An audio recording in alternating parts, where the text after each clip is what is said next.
There's still hope. Not playing. Yeah. Did you vote? Oh, I was gonna ask you the same thing.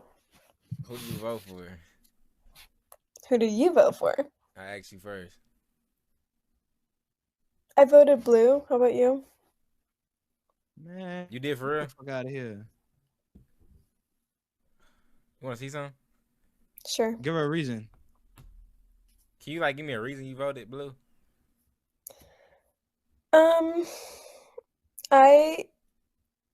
Okay, so They always fold. I They believe always that fold, bro. people who come into our country should have freedom and availability to be themselves and not have certain restraints against themselves. Right.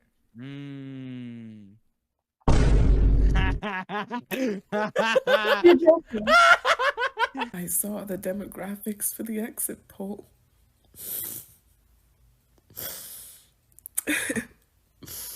Okay.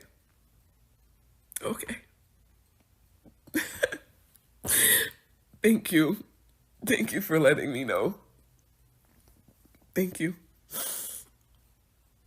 Because Trump winning, you're doing all this because Trump, you're black and you still live in the hood. You're black and you still live in the hood. You happy that Trump winning?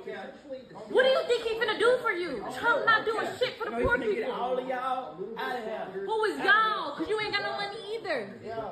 You know you ain't got no money. I'm going back to go work at Family Dollar.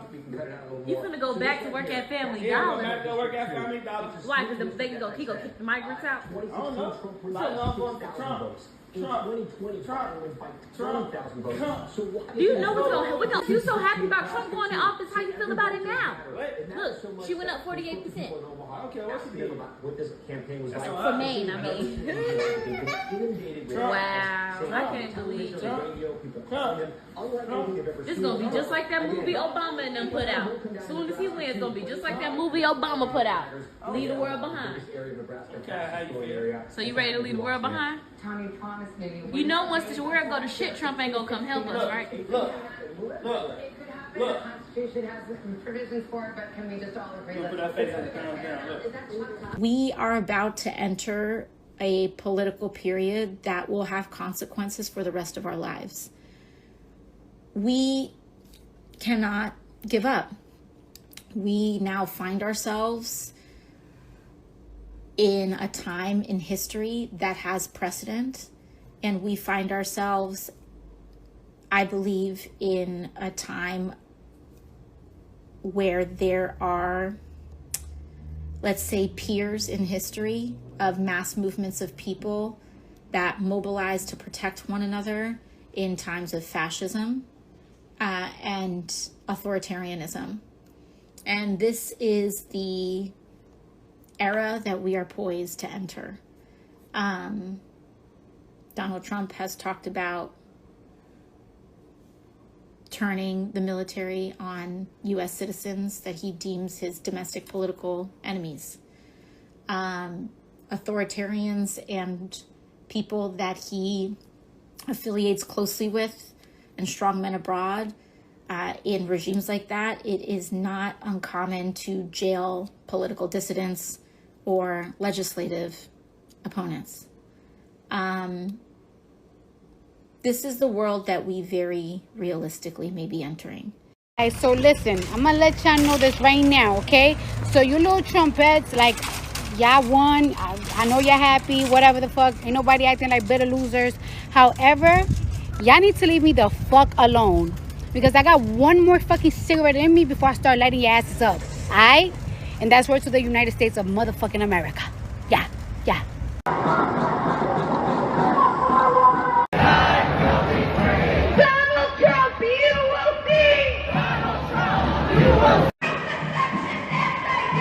Racist, sexist, anti-gay. Donald Trump, go away. Racist, sexist, anti-gay. Donald Trump, go away.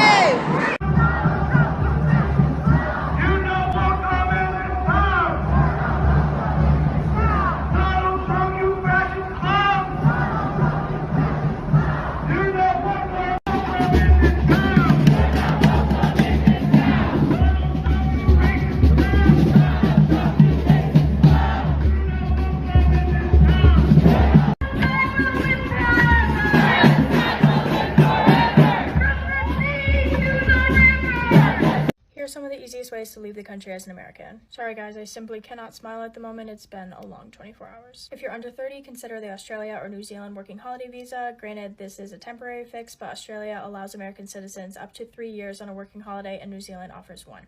So that could realistically get you through the next 4. These visas are both really easy to apply for. They cost around $450. I personally did a year in Australia. I have a lot of videos about that. I'm happy to tag you if you need more info. If you have a way to make an income online, consider a digital nomad visa. Lots of different countries offer this. It's typically a 1-year stay. For this option, I would look into countries like Portugal, Costa Rica, or Albania. Another option you can consider is teaching English in another country. Now, granted, this is going to be a lot easier if you do have a college degree, but there are some countries that allow you to work as an English teacher without a degree. Just get your TEFL certificate online. It typically just takes a few weeks to complete that, and if you don't have a degree, I would recommend looking into countries in Southeast Asia or Eastern Europe. Another option is looking into opportunities based on your heritage. If you have grandparents that came from somewhere that is not America, you can look into that country and see what kind of visa or residency programs they offer. For example, I know a lot of us have Irish heritage. If you have a grandparent who is an Irish citizen, you can look into getting residency that way. Lastly, if you have a specialized skill, look up where that skill might be at a deficit around the world. For example, I know Canada is willing to sponsor for tech or healthcare typically. Australia and New Zealand are always looking for teachers and nurses, and Denmark and Germany both really value IT.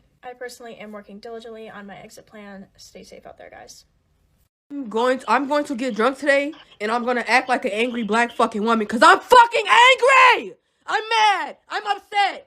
I'm angry as fuck, bro. I'm angry. I'm hurt. My feelings are fucking hurt. We always finish last. We always come fucking last to everybody, even our own fucking men. And you niggas mamas be black. This shit is crazy. Y'all got black-ass daughters. I'm angry as fuck. I'm gonna get drunk and cause a problem.